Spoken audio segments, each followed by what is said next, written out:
another topic. We can go on for hours with these subjects. Let's get back to Montauk, though. Yes. And, okay, let's just say here it is, day one, reporting to duty. How were you taken there? And what was your responsibility initially? First of all, we would get there through these wormholes for the most part. Okay. Sometimes we would physically be transported in vehicles. But for the most part, we would be taken at night, and it would be through the wormhole. Mm-hmm.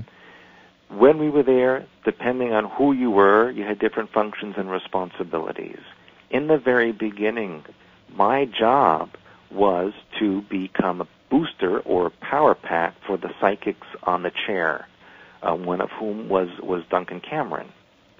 And they used the energies of young teenagers or young children to boost his energy or whoever else was on the chair so that he could open up a vortex mentally that could then be downloaded into a computer system as a software.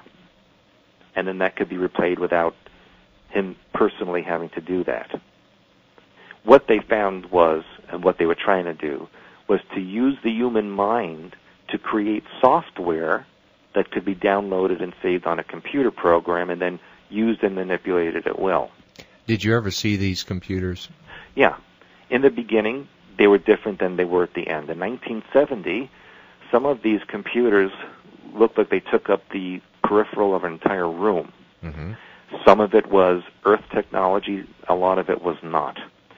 In some of the rooms where they used the children for specifically was to induce a heightened sense of fear and anxiety that would then be transmitted to these poles located at the four corners of the room that would literally absorb the energy of the fear and anxiety.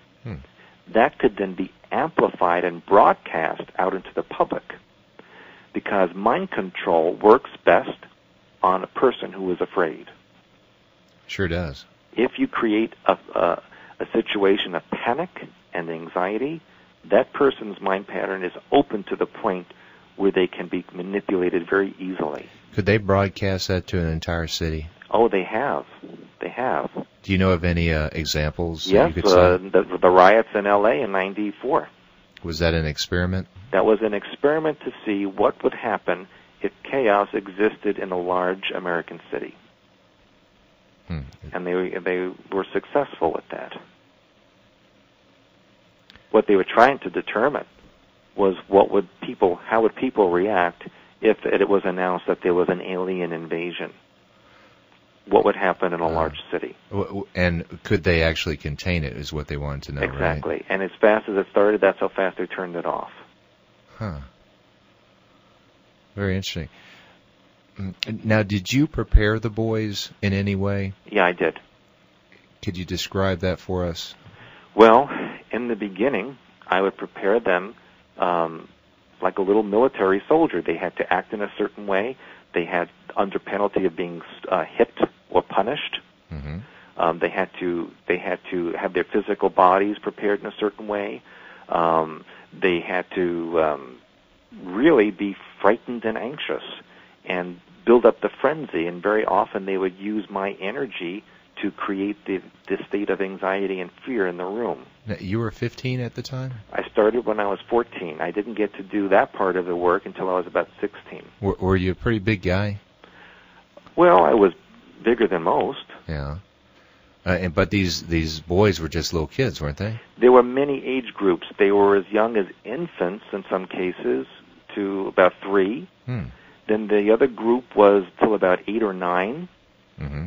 And then from 10 to puberty, and then there was a whole range of groups from teenagers into early adult. Did you ever have to beat them up? Yes, we did. It's kind of hard to... As I listen to you, and I hear the emotion in your voice, I personally cannot see how you would ever agree to that. Well, I can only tell you that it is the biggest regret of my entire life. Mm-hmm.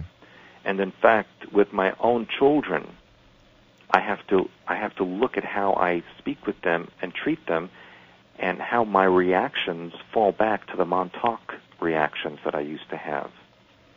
And my children will tell you that I was a very strict disciplinarian. When they were young? Yeah. How old are they now? Well, I have a very wide range of children, the youngest being 22 months, and the oldest being in his 20s. And I've been married a couple of times, and I have different sets of family. Okay. But my youngest children, I am specifically careful of how I talk to them and treat them, because I don't want to replay the things that I did when I was younger. But how? How in the world? I mean, this is not your natural substance.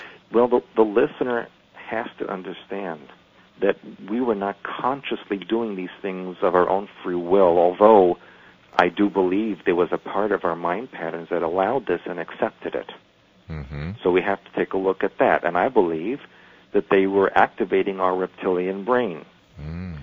And so we didn't really understand or know what we were doing, but we were indoctrinated to believe that it was the right thing. Okay, you're tying a lot together for us, Stu. I mean, thank you. You know, as Preston called it, he said it was his alternate reality when he was there. Yes. You know, it wasn't this reality; it was a different one. Do you feel the same way? It was like a dream state. Now, when you were there, let's just say I knocked on the door, they let me into Montauk. Would I have seen anything? Would it have been a different dimension that you operated in? Well, if you were actually let into the area, it would have been quite physical. Mm-hmm. I mean, you would have seen physical bodies and physical machinery and equipment. Now, the non-physical part exists when they would send someone interdimensionally, mm-hmm. or when they would hook you up to a computer and you would go into an altered state. And very often, when they built up this frenzy in the room of fear and anxiety, the overall energetics of that room would put you in an altered reality. It would be like a living nightmare. Wow. That's the only way I can explain it. Yeah. So how long were you there, from age 15 till? Well, when? I was 1970 to 1983, so I was from the age of 14 to 27. Wow. Now, during the day, did you have a normal job? Yes, I did. And I worked for a company that was related to the Montauk Project. And the symbol of that company was the Ankh. The Ankh. Yeah, that company no longer exists. What is an Ankh? An Ankh is an Egyptian symbol which looks like a capital T with a loop on top. Mm-hmm. Okay. And it stands for eternal life, as well as the liaison between physical and non-physical reality. Wow. Are you free to name that company? I wouldn't name it publicly. I will only tell you it was a pharmaceutical company. Wow. Do you think you were placed there? I know that I was. Mm-hmm. And very often, my job there was involved in a lot of travel, and so I was not available most of the time. So you would travel, go to a hotel room, and they'd pick you up that night? Exactly. And you did this for 13 years? 13 years, yes. Wow. Stewart, what's remarkable talking with you is your memory seems so clear. That's what I need for people to understand. I always had my memory. It never was buried or suppressed. I never would wake up and say, oh, I remember this, that, or the other thing. I always knew that. I always remembered it. Mm-hmm. And I had no one to tell, and that was the frustrating part. Because as I, talk with Al and I talk with Preston, they only have parts of their memory. And it took many, many years for that memory to come back. I understand. Okay? And perhaps what's back is not 100%. In fact, they'll freely admit that. But you're the first one that I've talked to who can issue out such details. But speaking about details, help us paint a picture of what this underground facility actually looked like. Well, many people have described it as being 8 levels, but in reality it was a 9-level operation. Mm-hmm. The number 9 is very important to the Illuminati